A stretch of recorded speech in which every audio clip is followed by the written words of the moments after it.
Olá, meu nome é Karen Romano e eu acabei de fazer uma entrevista com uma mãe desesperada em busca do filho. A Karen Aranha, ela foi casada com um egípcio e há um ano o Ahmed, que é esse ex-marido dela, levou a criança do Brasil ao Egito e desde então a Karen não tem notícia alguma do filho. Ela não sabe se ele está indo à escola, o que ele está comendo, se ele está comendo, se ele está sendo bem cuidado. É uma entrevista muito forte e eu espero que se você assistir essa entrevista e você puder ajudar de alguma forma, entre em contato com a Karen. O Instagram dela é vamos_salvar_Adam com M. Eu vou deixar aqui embaixo. Eu acho que nenhuma mãe deveria passar pelo que a Karen está passando. A entrevista está aí? Muito obrigada. Olá, seja muito bem-vindo, muito bem-vinda a mais um episódio do Pode Sim, Afrodite, o podcast que fala com você, mulher mais madura, sobre todos os temas sem tabu e nenhum preconceito. Hoje eu tenho aqui uma história que eu quis falar depois que eu assisti a entrevista dessa pessoa no Beto Ribeiro. É uma mãe cujo filho foi sequestrado pelo pai. É a Karen Aranha que está aqui comigo. Oi, Karen. Oi, Karen. Eu não vou perguntar tudo bem, porque você vai ficar bem quando chegar o Adam, seu filho, que foi sequestrado em setembro do ano passado, é isso? Isso. É a pergunta que é mais difícil para eu responder da minha vida, é o tudo bem, né? Que a pessoa não tem a intenção, é uma coisa automática. Eu falo que é muito difícil conseguir responder essa pergunta há 1 ano e 8 dias. Eu gostaria de dizer que essa mãe, ela tá tão desesperada em busca do filho dela, para ter esse menino que está no Egito, a gente vai saber toda a história agora, que quando eu entrei em contato com a Karen, ela não me perguntou quem eu era na fila do pão, quem era meu público, ela falou, quero falar. E isso mostra uma mãe em desespero, que ela tira totalmente a máscara social e fala, eu quero contar minha história, eu quero meu filho. Isso me mostrou muito a mãe que você é. Você nem esperou me apresentar nada, você falou, não, eu quero falar. Karen, o pai do Adam, ele é egípcio. Sim, E como você conhece o pai do Adam? eu conheço o pai do Adam entre amigos, tá? A gente começou a conversar por Instagram e depois de um tempo eu acabei indo para lá novamente, porque eu já tinha ido para o Egito, mas aí eu fui para lá para conhecê-lo, né? E era um doce de pessoa, um amor de homem, um super carinhoso. Eu fiquei na casa dele, eu fiz amizade com brasileiros lá também. E aí ele era um gentleman, sabe? Aquela pessoa amorosa que eu acordava de manhã, eu fazia faxina também na casa de brasileiros lá no Egito, cada dia era um, mas ele deixava o café, uma fruta, um pão, porque ele saía antes para trabalhar, né? Porque ele dava aula de judô. E quando eu acordava, tinha esse carinho. Eu ia, trabalhava, a gente se falava normal, mas eu dormia no quarto da irmã, né? Por ser muçulmano, a gente nunca dormiu junto.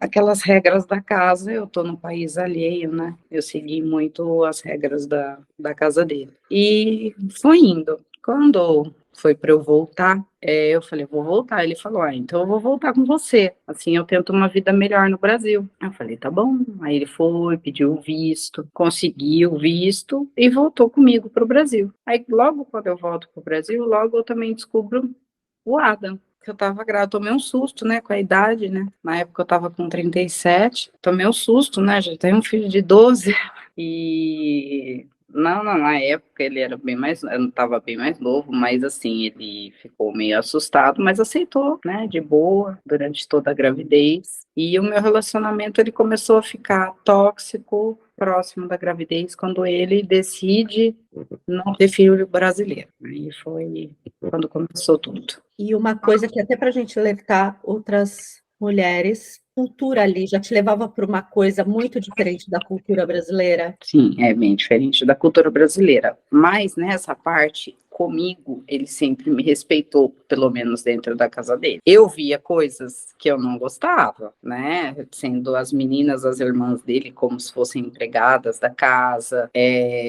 Via algumas cenas bem desagradáveis, né? O pai dele, quando chegava, parecia que chegava um shake, né? Que as meninas tinham que tirar sapato, tirar meia do dia inteiro ali. A mulher já vem com o copo de água. Aí tem que esperar todo o ritual dele para sentar para comer, porque enquanto ele não senta senta na mesa, ninguém come. A cultura deles eu só observava. Mas comigo não, ele fazia o contrário. Ele vinha, ele me ajudava, me servia, me tratava com carinho. Ele era diferente dessa cultura, né, deles. Pelo menos comigo naquele momento, tá? Interessante, ele se mostrava uma outra coisa É. do que ele realmente era. Nossa, que interessante. Eu tô te fazendo essa pergunta porque eu moro agora na França e eu já morei em outros países, faz 15 anos que eu tô aqui, e eu já passei, às vezes, algumas situações, eu não sei se de choque cultural, né, com pessoas de outros países, ou de, às vezes, a pessoa também não entender até a linha do respeito. Uma vez eu estava fazendo um workshop e no meu social, eu sou uma mulher brasileira, eu dou risada, eu brinco, e eu me lembro que tinha uma pessoa de uma outra nacionalidade, que não vem ao caso, e essa pessoa achou que eu estava assim para ele. E ele sentou e falou assim: senta aqui no meu colo. Eu falei: oi? Essa pessoa falou: senta aqui no meu colo, você não quer? Eu falei: não, eu não quero. Eu estou tomando champanhe e você me respeite, você está na França, você me respeite. E um outro homem, que era da mesma nacionalidade que essa pessoa, falou para ele: você não pode fazer isso aqui na França. Então, e não era egípcio, hein? Não era do Egito antes que alguém fale. Não era. Mas assim, você não chegou a ver nenhum sinal. O Ahmed, né, que ele chama, ele não te dava nenhum sinal. Não, nessa parte não. E o pai não falava: Ahmed, você tem que nada. Nada, o pai dele me tratava muito bem. Quem tinha problema comigo era a mãe. A mãe tinha. Às vezes eu queria ser educada, né, de lavar a louça do jantar do povo. Ela abria a geladeira, limpava toda a geladeira e tacava lá, sabe, de propósito. E você estava fazendo o teste para ver se ia ser uma boa nora. Ela tacava tudo, ela limpava toda a geladeira lá, tacava tudo, assim. Ela não tinha nem licença, nem o Lassamar, né, que é a licença deles, não existia. Não existia. Eu falei: eu tô entendendo. E como que era a comunicação de vocês, assim, tirando o Ahmed, como que era a comunicação com a família? O Ahmed, ele aprendeu português bem rápido, né? Meu inglês é bem, bem ruim mesmo na época, então nem tinha. Era mais Google Tradutor, né? Hoje eu consigo entender o contexto do árabe, né? Não falo fluente essa coisa, mas do contexto do que eles podem estar falando do assunto eu entendo. Então eu entendia que ali eu sempre causava alguma coisa, algum desconforto para ela. Mesmo você trabalhando, mas você acha, eu tô perguntando tudo isso porque, como eu conheço bastante, eu estou fora do Brasil há muito tempo, é um alerta. Mas você entendia que ela não gostava de você porque você não era casada ou porque você era a noiva, né, a namorada do filho dela? Eu acho que nem era pelos dois, é porque eu era estrangeira mesmo, por ser estrangeira. Interessante. Por ter uma cultura um pouco mais... Né? Eu era estrangeira, né? Eu era mais velha, tinha todo esse tabu, né? Mas assim, naquele momento ali que eu estava apaixonada, eu também não ligava, que eu falava: vou voltar para o meu país, né? Não vou conviver com essa mulher. E quando a gente está apaixonado também, quem nunca se apaixonou? Quando a gente está apaixonado, como fala, tá tudo ali, plim, plim, plim. Não, eu tinha uma amiga minha, eu tenho, né? Hoje ela mora nos Estados Unidos. Ela também teve uma sogra egípcia. E ela comeu o pão que o diabo amassou. A mulher jogava as coisas no chão e tocava o sino para ela ir pegar. Eu juro para você. Ela falou: ela não aguentou 1 ano de casamento. Ela vazou. Saiu escondida mesmo, vazou. Esperou aí de manhã um dia, pegou as coisinhas dela e conseguiu passar pelo aeroporto. Teve que pagar ainda, né? Porque sem autorização do marido lá você não sai, né? Mas ela conseguiu vazar. Essa coisa da gente lidar com uma cultura diferente. Se com a nossa cultura já é difícil, lidar com uma cultura diferente da nossa é mais desafiador ainda. Para mim foi desafio mesmo. Aí eu achei que eu voltando para o meu país, eu ia estar mais em paz, né? Mais tranquila. E ele volta com você e vocês começam a vida no Brasil. Fiquei na casa da minha tia por um bom tempo, né? Uns bons meses, mas quando chegou perto do 8º mês, assim, aí ele começou que ele não queria ter filho brasileiro, que ele queria ter filho em outro lugar do país.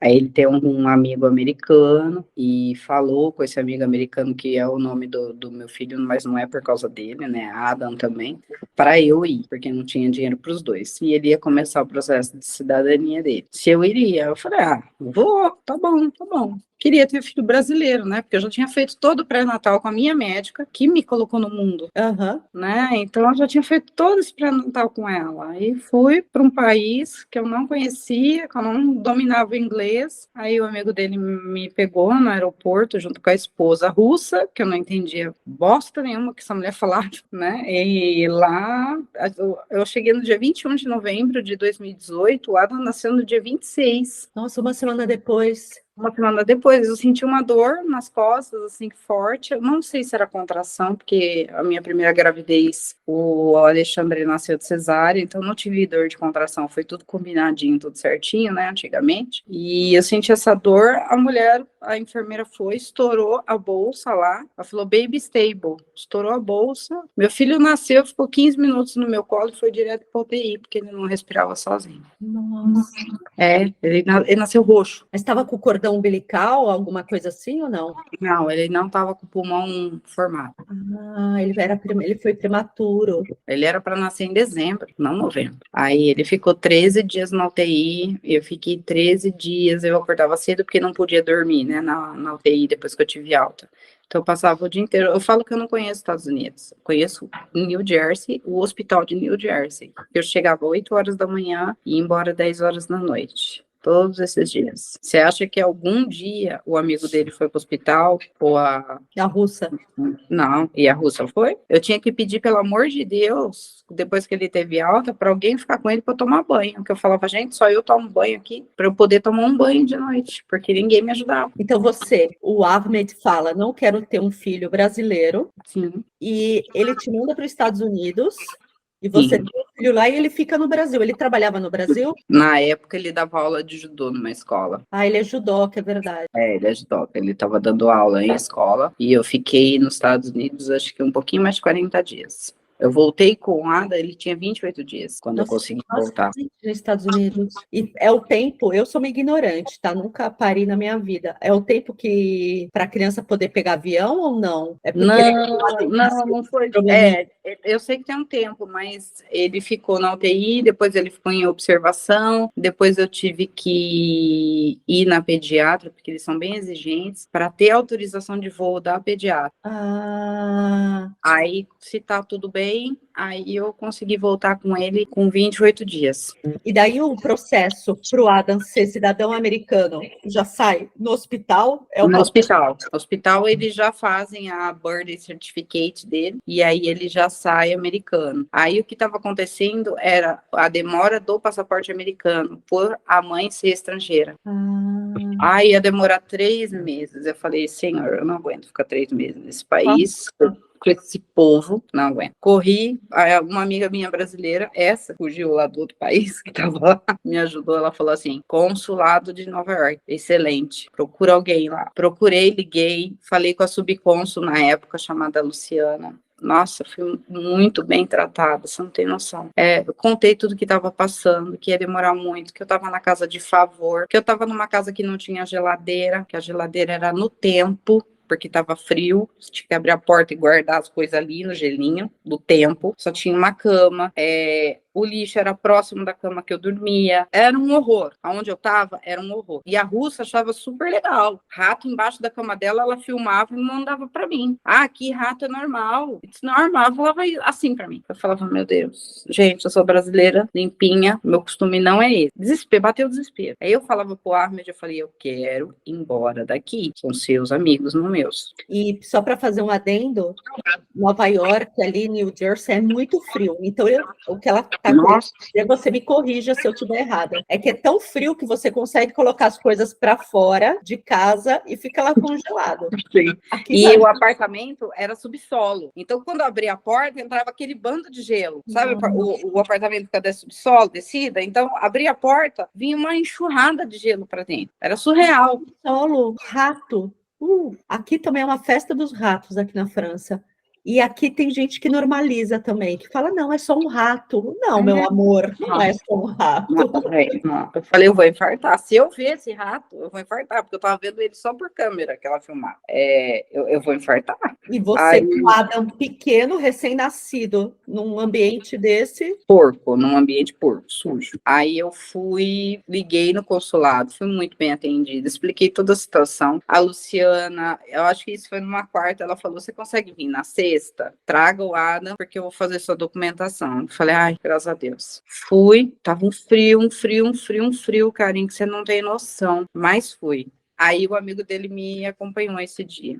Cheguei lá no consulado, gente, o consulado de Nova York, ele é 2 andares, né? Ele é gigante, assim, uma coisa surreal. Cheguei, fui direto na cônsul, a cônsul me colocou numa outra sala, me serviu um café, pegou a birth certificate do Adam, entreguei meu passaporte. Ela me fez, para você ver quando alguém quer trabalhar, né? Ela me fez a certidão de nascimento do Adam e o passaporte do brasileiro do Adam em 1 hora. Ela falou, filha, volta para casa. Foi assim que ela falou, agora você pode voltar para casa. Isso. Eu agradeci tanto essa mulher, tanto, eu sou tão grata a essa moça que me atendeu tão bem, um consulado tão atencioso, generoso com tudo, e eu consegui voltar. Primeiro que eu perdi o voo, né, tá, no dia 24, perdi o voo, só consegui embarcar no dia seguinte, aí, foi uma tragédia total. Se você falar se eu gosto dos Estados Unidos, eu falo, não, já não ajuda a gente, né? Porque precisa da decisão daqui, do processo daqui, para eles ajudarem lá. Já acho errado, porque nós estamos falando de cidadão americano e brasileiro, mas até aí tem um chãozinho. Aí chega no Brasil e o Ahmed muda totalmente. Aí ele mudou como pessoa, ele achou que o Adam era só dele, comecei a ter violência doméstica dentro de casa e o meu relacionamento tóxico começou a ficar pior, sabe? Ele já tinha o filho, né? Ele já era e ter um filho homem, em certas culturas, isso é um troféu, né? Em algumas culturas é um troféu. Ele já tinha um filho homem, então você começa a ser a. Eu era nada, porque ele era o dia inteiro com a mãe. Tinha que fazer as coisas do jeito que a mãe mandava. Era um absurdo, era um absurdo. Isso é mais um ponto interessante para a gente falar dessa coisa de diferença cultural. Se nasce um menino, é o pai que cuida. É o pai que cuida. E você tem que lidar isso sendo brasileira. E ele começou a cuidar de tudo do Adam, a decidir todas as coisas dele. Tudo, ele não deixava nem as pessoas pegar o Adam no colo. Aí começou, né? E ele continua dando aula de judô, continuou trabalhando. Ele deu aula de judô, depois ele trabalhou no McDonald's. Aí começou a ficar insatisfeito com o Brasil, que, né? Ganha pouco, não adianta.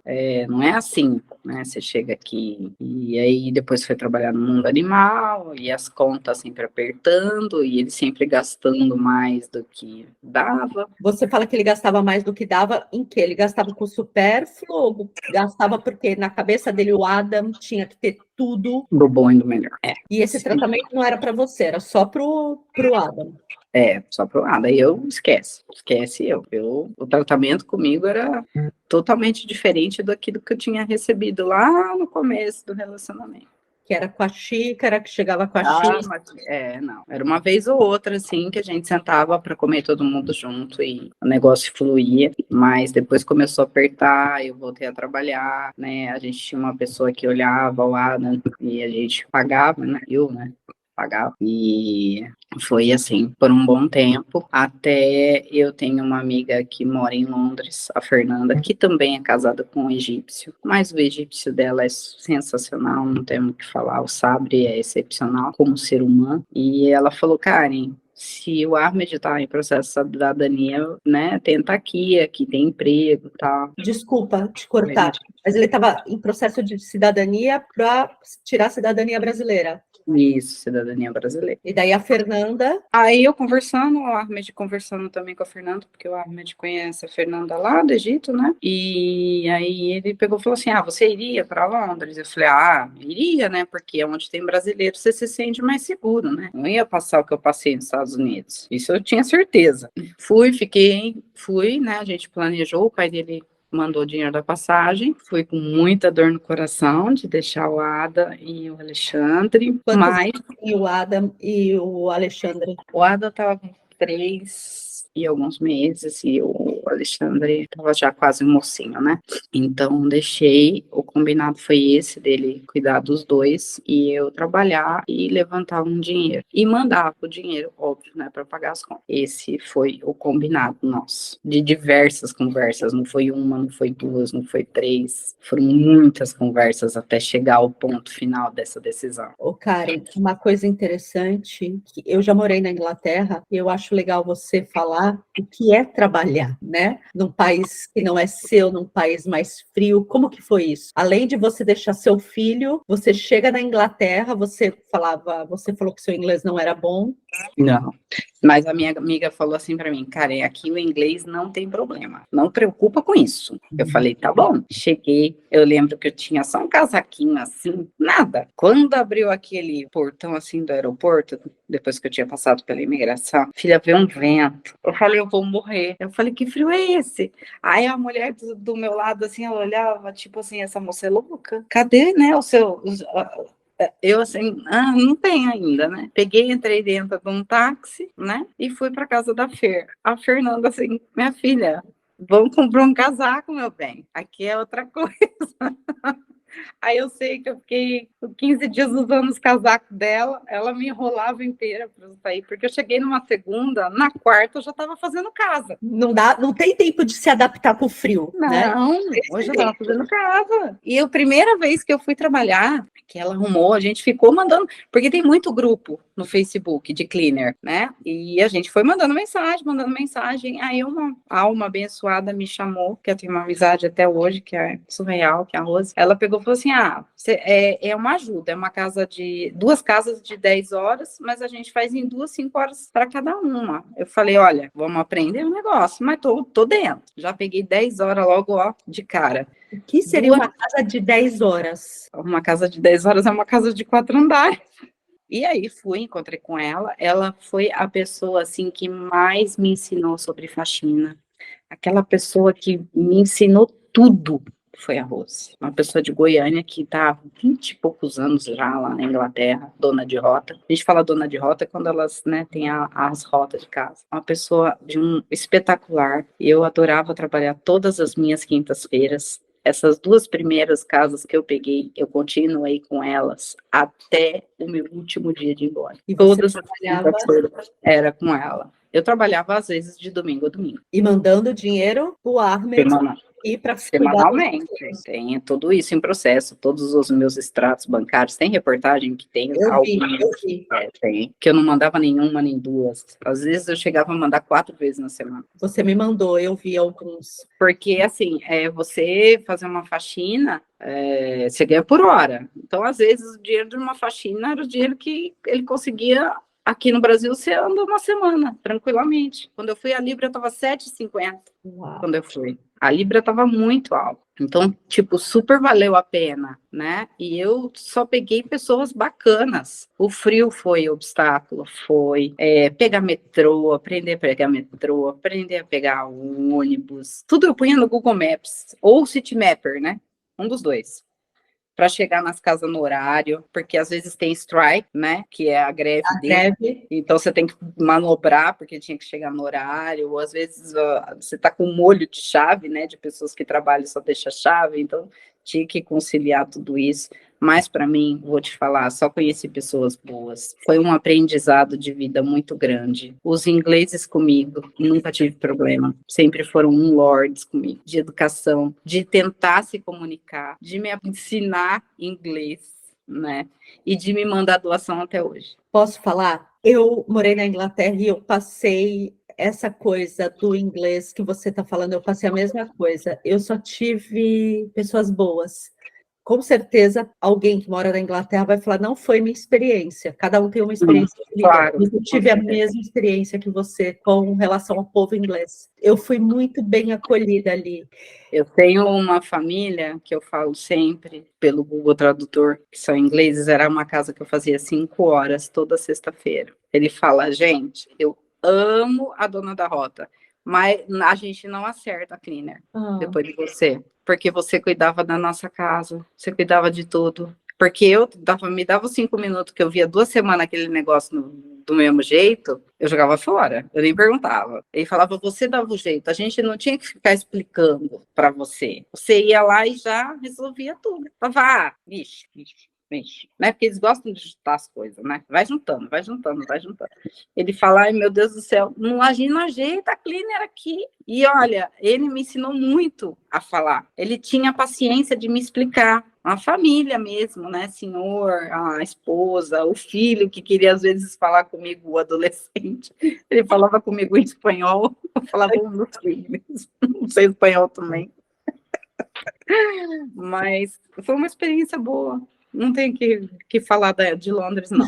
E foi para você cuidar dos seus 2 filhos que estavam no Brasil para dar uma vida melhor para eles. Sim, Trabalhava sim. de sol a sol. O poder aquisitivo que você tem para poder trazer tênis, para poder trazer as coisas de hoje que os adolescentes gostam, não tem nem o que falar. E mesmo com a libra cara, Londres, mesmo com a libra alta, com certeza você gastava bem também para se manter. Porque Sim. Londres é uma cidade muito cara. Eu moro perto de Londres, eu moro na França, do lado de Londres. Uhum. Eu penso, eu não atravesso esse canal da Mancha, não. Porque eu tenho que vender um rim cada vez que eu entro em Londres, porque, cara... É que eu sou assim. Então, eu conseguia me sustentar, eu conseguia juntar dinheiro, eu conseguia mandar toda semana. As minhas amigas, Karen, como é que você faz? Falei, não sei. Também elas me chamavam às vezes para sair. Eu me dava o luxo de sair uma vez no mês, uma vez por semana, e olhe lá, de sair para comer. Eu sempre guardava dinheiro, né? Até porque às vezes você chega da faxina, sabe o que você quer? Tomar um banho, comer e dormir. Porque você já sabe que amanhã você tem tantas horas para fazer. Então, eu não tinha esse pique de... Me corrija se eu estiver errada. Você foi com o objetivo de melhorar a vida dos seus filhos, né, no Brasil. Sim, eu fui com o objetivo de juntar dinheiro mesmo, para eles, para a gente fazer alguma coisa quando eu voltasse. Esse era o objetivo e o foco foi até o final. E você passa 6 meses em Londres. 10, desculpa. 10 meses em Londres e resolve voltar para o Brasil. Sim, eu já estava com a passagem comprada desde maio, porque você tem adaptação, aí vai a confiança. Então, eu estava num ponto que eu estava ganhando dinheiro ali. Então, aí foi quando eu comprei a passagem para 20 de setembro, e ele sabia dessa data de volta ali. Foi setembro do ano passado. Isso. Que você compra a passagem. Já estava comprada desde maio. Eu comprei a passagem desde maio do ano passado. Ele já sabia que eu ia chegar em setembro, que eu ia chegar no dia 20. Ele já sabia de tudo isso. E ele estava cuidando do Adam tranquilamente. Sim, e do Alexandre também. Então você era provedor ali e era um equilíbrio. Você provia e ele cuidava das crianças. Era o mínimo, né? E aí você decide voltar para o Brasil e o que acontece? Eu mandei o dinheiro maior que eu juntei 15 dias antes, e aí quando eu cheguei no dia 20, aí começou o pesadelo, né? Porque eu falei com ele até o dia da conexão, 2 dias antes, ele estava escolhendo tênis, escolhendo o dinossauro do Adam pela câmera, sabe? Foi muita dissimulação de uma pessoa comigo, e eu não percebi nada disso. Não se preocupa, porque eu já arrumei o Uber e nós vamos buscar você, vai eu e o Adam. O Alexandre não iria, porque eu estava com 4 malas imensas, mais a pequena, mais a mochila, não ia caber, né? Então, o meu filho mais velho falou, não, mãe, eu tô em casa, tô esperando você. Eu falei, tá bom, então, filho. Meu filho tinha chegado na segunda e não tinha visto eles, né? Mas até aí, tudo bem. Você sabe, desencontra, né? Adolescente, quer ficar no prédio lá embaixo com os amigos. E eu cheguei na terça à noite e aí tudo começou. Eu cheguei, era por volta de 11h15 da noite e não tinha ninguém no aeroporto me esperando. Eu não consigo falar com ninguém. Consegui falar com meu filho mais velho. Falei com a minha tia e meu filho mais velho mandou a foto do armário, que estava vazio, né? Tinha algumas peças de roupa só. Eu pedi para ele dar uma olhadinha. A gente tinha uma pasta preta onde guardava todos os documentos. Falei, Alexandre, dá uma olhada nessa pasta preta, porque me veio os passaportes. E tudo isso você no aeroporto? No aeroporto, eu não conseguia Uber de jeito nenhum. Não conseguia ir embora. Eu tava tão chorando que teve uma moça que ela falou, moça, eu só não consigo te levar porque o tanto de mala que a senhora tem não cabe as minhas e as suas. Senão eu ia te levar para casa. Para você ver que as pessoas no aeroporto aquela hora, elas já estavam vendo o meu nível de agonia e desespero, porque o tempo tava passando, né? E aí eu consegui um Uber, e nisso eu no telefone com meu filho mais velho, o Uber vendo todo o meu desespero, ele, calma, moça. Gente, esse homem voou na estrada para me deixar de Guarulhos até Valinhos. Acho que ele fez em 1 hora. E quando o Alexandre me mandou a foto e falou que a pasta de documento não estava mais lá, aí eu falei, agora ele fez alguma coisa de ruim mesmo. E você chega. Eu fiquei rodando que nem um perigo, sabe? Sem saber o que tá acontecendo. Eu falei, como assim? Eu falei com ele de tarde, ele me mandou mensagem falando que ia me buscar no aeroporto. O que tá acontecendo? Eu perguntava pra Deus, eu falava, gente, o que tá acontecendo? E aí ele roubou todos os documentos, passou com meu filho, né? No dia seguinte, logo quando amanheceu, eu não tinha nem real em espécie, né? Eu tinha 80 libras na conta, foi isso que eu voltei. Meu filho foi comigo, andando até a delegacia, eu consegui fazer o primeiro boletim de ocorrência de desaparecimento. Voltei para casa, minha tia foi até o apartamento estava destruído, tá? O apartamento estava tudo quebrado, o cheiro, não, as fotos, né? Eu te mandei. Gente, o apartamento tava. Ser bagunceiro é uma coisa, né? Falam, tem gente que é bagunceira. Ser bagunceiro é uma coisa. O apartamento estava destruído. E aí a minha tia foi me buscar, ela falou, você não vai ficar aqui. Aí eu e o Alexandre nem tinha desmanchado mala, nem nada ainda. Pegamos, a gente foi para casa da minha tia. E aí eu fui na segunda delegacia, já em Campinas, né? Porque Campinas e Valinhos é grudado. Eu fui na segunda delegacia, sentei, fui atendida pelo policial, contei tudo o que estava acontecendo. Aí ele, muito solícito, esse policial, não de Valinhos, tá? De Valinhos. Aí ele pegou e falou assim, me dá o nome do cidadão, escreve aí esses nomes em árabe, direitinho, né? Aí fui escrever. Aí ele puxou, ele olhou assim pra mim e fez bem assim, ele tem RG. Aí eu, RG? Eu falei, então ele tem cidadania, porque pra mim não tinha saído a cidadania dele. E eu sempre perguntava. Ele falou, aí, moça. Aí, coitado, ele careca, ele deu uma coçada assim, tipo, como é que eu vou falar? Ele falou, ele tem RG, ele tem CPF, ele já tinha, ele tem RG, ele tem CNH e ele tem passaporte. Parecia que abriu um buraco na cadeira, assim, onde eu ia entrar lá dentro. Ele falou, isso chama golpe da cidadania. Eu falei, mas moço, do golpe da cidadania, eu tô 5 anos com essa pessoa. Aí ele me deu, assim, ó, ainda me deu o documento, falou, ó, segue em frente, ele é brasileiro. Esse golpe da cidadania acontece, a gente acha que não acontece, esse golpe da cidadania com passaporte brasileiro acontece sim. Eu tive um podcast antes, que eu estava até conversando com a Karen antes da gente começar a gravar, que esqueci, Fora da Casinha, nossa, esqueci o nome do meu próprio podcast.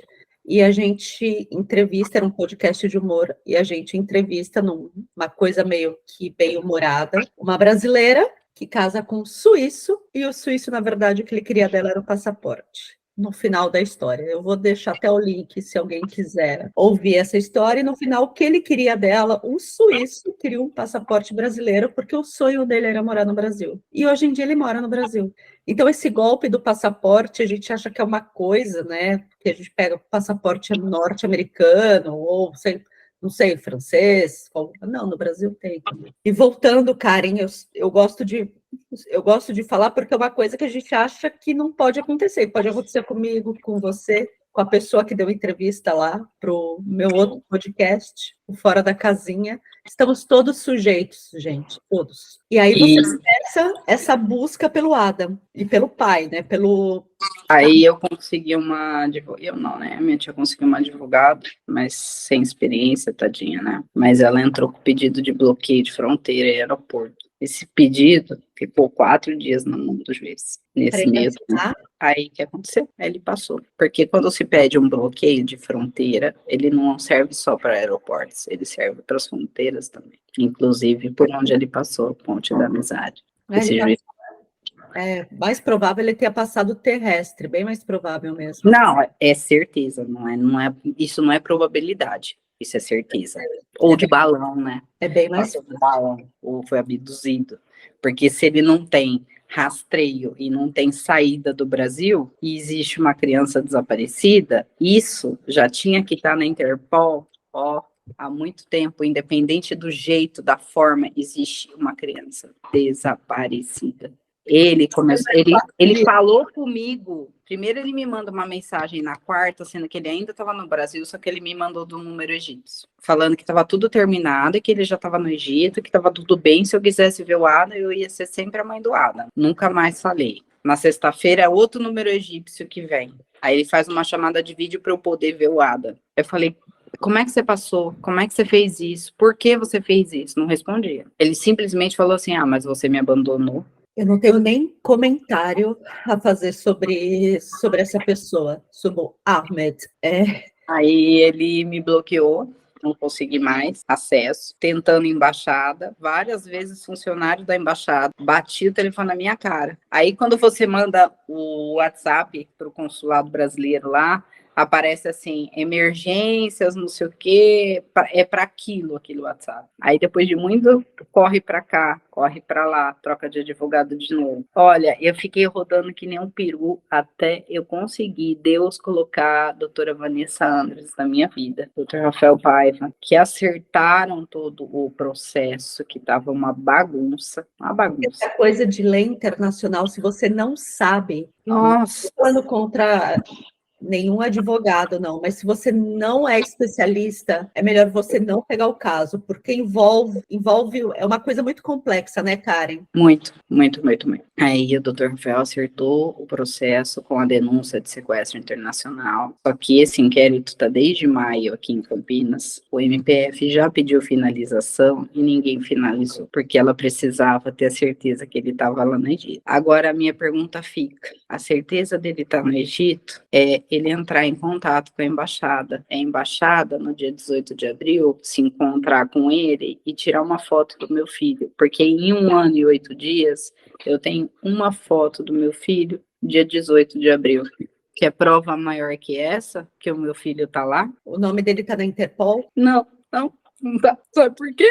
Porque tá na mão de uma delegada. Porque precisa sair dela essa decisão, finalização de inquérito, pedido de prisão preventiva, para aí sim entrar na Interpol, que existe um agente Brian, que sabe de todo esse caso, mas que infelizmente, como ele saiu de dentro de território brasileiro, precisa de uma ordem brasileira. Agora fala para mim, é uma criança de 4 anos. Eu não consigo entender. Essa pessoa não está procurada na Interpol. Estou com processo de divórcio, eu estou casada ainda com esse homem. Eu estou casada, está lá na mão do juiz. Eu ainda estou casada com ele. Nem isso. É surreal nossa justiça. Eu estou vendo que parece que é pirraça comigo. É de causar revolta. É realmente de causar revolta. Eu consigo o apoio da Mara Gabriele. E ela pressiona a embaixada brasileira, que me trata um pouco melhor, tá? Mudou todos os funcionários e começa a conversar com a doutora Vanessa. Nisso, a embaixada, arruma um escritório no Egito para estar me auxiliando no processo do ADA. A minha advogada, a embaixada e esses advogados fazem diversas reuniões, diversas, não foi uma, não foi duas, não foi três, diversas. Aí os documentos que eu tinha mandado voltaram, porque precisava consularizar aqui no consulado. Então, minha advogada foi extremamente maltratada no consulado do Egito, do Rio de Janeiro. Fui para Brasília. Depois de muitas idas e vindas entre a Embaixada do Egito e Itamaraty, o Itamaraty, a parte brasileira, e o deputado Paulo Alexandre Barbosa me auxiliando nesse processo de consularização, porque toda hora a cônsul inventava uma coisa. Ela queria um selo que o Brasil não trabalha mais desde 2016. Já começa por aí. Ela queria um selo dourado. Quando eu chego para falar desse selo dourado, a mulher de Itamaraty chora de rir. Ela fala, mas gente, eu nunca vi isso. Nós estamos aqui, nós temos todas as embaixadas, nós não trabalhamos mais com este selo desde 2016. Ela teve que ligar na embaixada do Egito, mandar e-mail com todos os selos que eles trabalham hoje. Selos não, carimbo. Hoje, 2023. Ou seja, o Brasil tem que provar o carimbo dele para outra embaixada. Eu fui do Itamaraty para a embaixada, juro para você, mais de 10 vezes. A mulher que estava me atendendo no Itamaraty, ela falou assim, isso é surreal, isso daí já é pirraça. A gente está fazendo com você, é pirraça. Perdeu já a noção. Eu gastei R$ 6.900 nessas consularizações, e, inclusive, a procuração para esses advogados atuarem lá, que a embaixada arrumou. Gastei mais R$ 350 por FedEx para o documento chegar mais rápido. E aí, depois de tudo isso, porque não fui eu que escolhi esses advogados, o advogado entra em contato com a minha advogada e manda a conta. Ele está cobrando US$ 1.000 para fazer o boletim de ocorrência no Egito. Como? Eu tenho essa mensagem cobrando a minha advogada US$ 1.000 pelo boletim de ocorrência e US$ 2.000 pela ação. De um escritório que não fui eu que arrumei, mas que eu gastei R$ 620 só nesse documento para traduzir juramentado e para consularizar. O que está acontecendo? Você consegue me explicar? Porque eu não consigo explicar. Não consigo explicar o que está acontecendo. Meu filho está virando ou moeda de troca, dinheiro, porque só me pedem papel, papel, papel. Em 1 ano e 8 dias eu tenho uma foto, Alexandre. Contato que a embaixada conseguiu. É desumano fazer isso com uma mãe. É totalmente desumano. E o Egito não está na Convenção de Haia, né? Você não consegue nem... É um acordo. Se eu não tenho uma ação lá, não consigo trazer meu filho. É desumano fazer isso com uma mãe. Eu acho que o Ahmed tinha todo o direito, claro que você não tirou esse direito dele de ser pai, ele tirar o direito do seu filho de conviver com você, levar seu filho do lugar que ele está habituado, da escola, dos amigos, do irmão, da mãe. É muito desumano, Karen. É muito desumano tudo isso que você passa. Eu tentei de todas as formas, Karen, entrar em contato com ele. Por e-mail, meus advogados tentaram mandar acordo, mandaram. Eu, pelo contato que eu tinha conseguido dele, eu mandei um áudio para ele que ele escutou. Falei, olha o acordo, porque não é possível que uma hora a justiça não vai agir. Ele está irredutível. E ele tem endereço fixo? Vocês sabem onde ele está? Ele mudou de onde ele morava, mas ele está no Egito. Ele está no Cairo, exatamente. Ele não está com os pais. Está com os pais. Ele não sai da asa dos pais. A gente sabe que egípcio não sai da asa dos pais. Ele não tem condições dele sozinho criar o Adam. Uma pessoa que faz tudo isso que faz na vida, estraga uma carreira, estraga a própria vida fazendo isso, comete um sequestro de um menor, rouba documento, rouba dinheiro dentro do meu país. Tem boletim de ocorrência de violência doméstica, tem Lei Maria da Penha, vai ficar assim? Vai ficar assim até quando? E o consulado aqui, o consulado, no caso no Brasil, que eu não estou no Brasil, o consulado egípcio, o consulado do Egito não... Eles respondem a minha advogada quando eles querem. A cônsul, ela responde quando ela quer. E o consulado do Brasil lá no Egito... Não, é assim, ela responde quando ela quer. Tá nesse pé as coisas. O inquérito não se encerra, o judiciário, para me autorizar a retirada de um pedido de um novo passaporte do Adam e o meu divórcio também não anda, tá assim, tá tudo travado. Ninguém coloca o nome dessa pessoa na Interpol, fica realmente difícil, né? É uma luta diária sua, parece que é uma luta contra todo um sistema, né? Fogo em ponta de faca. É assim que eu me sinto. Aí eu tenho meninas que se juntaram, fizeram um grupo de apoio, de força, e elas mandam e-mails, e aí os e-mails, eles respondem assim, estamos dando informações somente para a família. A família, eu não recebo nada, tá? Se eu te falar que a Interpol respondeu uma seguidora e não me respondeu, não, aí seja o que eu estou lutando contra um sistema que não funciona. Enquanto meu filho cresce, enquanto meu filho está na mão de uma pessoa doente, possessiva, e nada acontece. Enquanto ele foi tirado do local da onde ele nasceu, da onde ele vivia, do convívio com os amigos, com a família. O lar dele era no Brasil. O lar Sim. dele é no Brasil. Desde os 28 dias de vida. Né? Ele foi tirado de tudo isso, tirado da escola. Eu não consigo imaginar. No dia do sequestro, ele ainda foi para a escola. A professora falou que ele estava com conjuntivite, que ele estava com o olho desse tamanho. Claro, né, morando naquela nojeira, era óbvio. Né? Criança coça o olho, criança mexe em sujeira e coça o olho. E a professora ainda falou, eu questionei o pai disso. Ele pegou meu filho e foi embora. Karen, e para você conseguir todo dia levantar da cama e lutar para ter seu filho de volta, o que você está fazendo?